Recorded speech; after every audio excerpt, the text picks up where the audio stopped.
Tigilan na ang pagsasayang ng oras. I-maximize ang iyong workout efficiency. Pagod ka na ba sa pag-ehersisyo ng matagal, pero parang walang pinapatunguhan?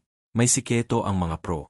Hindi kailangan ng oras-oras na pagkapawis para maging fit. Kailangan mo lang ng efficiency. Body, oras na para magbago. Isa, compound moves ang bida. Kalimutan ang isang muscle exercises.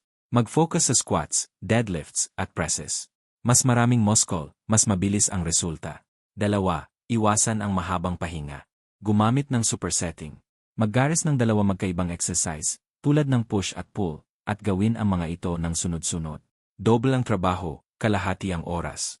3, konti lang ang pahinga. Panatilihing 30 hanggang 90 segundo lang ang pagitan. Huwag na mag-scroll sa telepono. 4, subukan ang HIIT. Kung nagmamadali ka, mas epektibo ang mabilis at matinding interval training kaysa sa mabagal na cardio. Tandaan, ang kalidad ang mas mahalaga kaysa sa tagal. Maging smart sa GYM.